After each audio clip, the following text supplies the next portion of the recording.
As you can see, we are currently standing here at Apple Park, and I'm here because I'm going to show you exactly what it's like to be here, but more importantly, what is Apple announcing? Let's get it.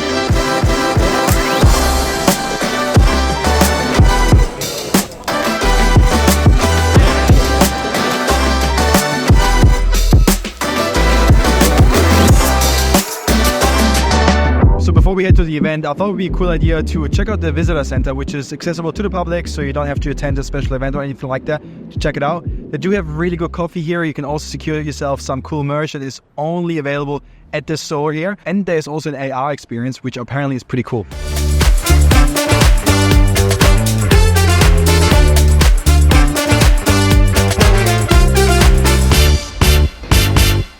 Literally so hard to pick between all of these designs. I think it's so geeky, but in a really good way. And it's actually really fun to take this home as a souvenir, I think. So I think I'm gonna grab these two here, plus a mug. That's probably it for me. This is actually pretty sick. They give you an iPad and then you walk towards this massive table. And then with the help of AR, you're capable of seeing right through the building, Apple Park, the loop, everything pretty much that you want to have a look at. It's a pretty cool experience if you're around here, and definitely worth to check out. So we just arrived at Apple Park, and this place literally looks just how you would imagine it to be. The aesthetics, the architecture, it's so surreal to be standing here right now. We just got our badges too, so we are officially in. Really excited what Apple is about to announce today. So we did hear a bunch of rumors, but we just spoke about that. We both didn't look at any, right? Nah, tried to ignore everything I saw. Exactly. If I saw anything, I would just like close down the browser. Trying to stay in the moment, ignoring everything, and just going with the flow today. I think a lot of people don't realize how big Apple Park truly is, and it's an infinite loop, I believe. Yeah. So the aesthetics, the colors, it just blends in so well with the sky. It's so special to see it in person. So we just got into the Steve Jobs Theater, and this place looks literally like a UFO in the best way possible. Once again, the aesthetics, the design, the architecture, it's just so Apple. Just gonna get some snacks now, maybe a coffee or so. And then I think, yeah, in an hour's time or so, the keynote starts. And that's where the real magic happens. Going in, the line was pretty long to get here. It's amazing. It's literally underground, underneath everyone, and we're just heading in right now.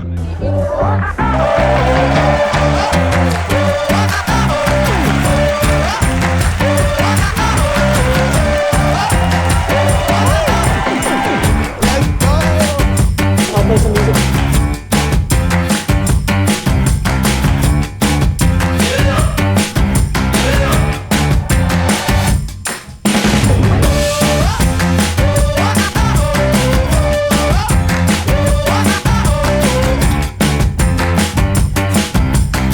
Another really cool feature on the new iPhone 16 is that you have now a thing called camera control.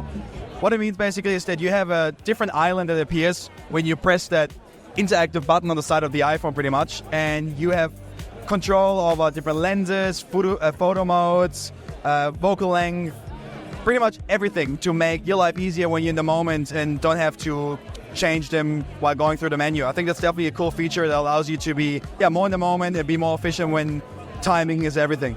One of my new functions I really like is the 4K 120 frames per second feature. Beforehand, the quality in slow-mo was quite low, and the whole experience when shooting in slow-mo was very different. Now, it's all natively within filming in the normal mode, isn't it? So you can swap in between displaying it in 30 frames, 60 frames, or 120 frames per second, which is great because that allows you the freedom later in post, which is something I always vouch for. Oh my God. The fact that you have the freedom later in post, that you can change between the frame rates and how slow the video should be displayed, is a game changer. So with the new Apple Intelligence, you are able to pretty much erase anything that you don't want in the shot rather, with a click of a button. Doing this in Photoshop yourself can sometimes be quite inefficient, let's put it that way. The fact that you can do this all on your phone, just like that, amazing. I thought it would be a great idea to just take a step back for a second and just quickly chat through what's new across all of the devices. So for the headphones, we have a new version of the AirPods Max, which finally come with the USB-C, so you now no longer need to charge the device with the Lightning cord. And you also have a bunch of new colors that you can choose from. For the AirPods, we have the AirPods 4, which now come with noise cancelling, and the AirPods Pro 2, which comes with a feature that helps people who have difficulties to hear, and also have a feature to help protect your hearing. For the watches, there is not much new for the Apple Watch Ultra 2. There's just a bunch of new design changes and new accessories for the straps. However, for the Apple Watch Series 10, they now have a feature that can help you to diagnose if you have sleep apnea. Apparently, a lot of people don't know that they have it, And with this new watch, you are able to diagnose that basically because it monitors your sleep. And of course, for the iPhones, as I mentioned before, the 4K 120 frames per second is a game changer for me for the Pro line. I think this is something that I'm definitely going to use. And apart from that, you have the 48 megapixel on the wide angle and the new camera control feature, which I think is pretty sleek on the side of the phone. And finally, the full integration of Apple Intelligence, which I unfortunately didn't have the chance to really test. However, from what I could see, it's pretty sleek with removing subjects and other things out of your photos. I think the new era of AI is slowly coming, if not already here, and it really helps merging the new era of AI with the device. Check out this crazy POV rig. This guy has the ultimate vlog rig.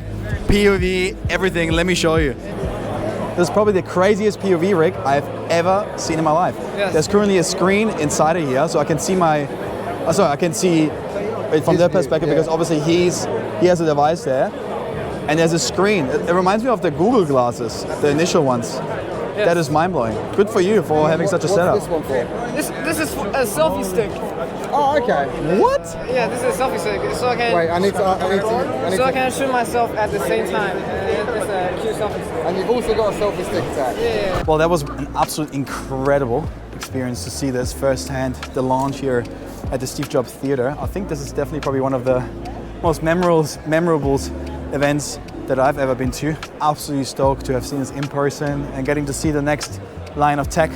Really looking forward to putting the camera and the phone and everything else that comes with it to the test over the next couple of months. So make sure to subscribe, and I'll see you guys in the next one.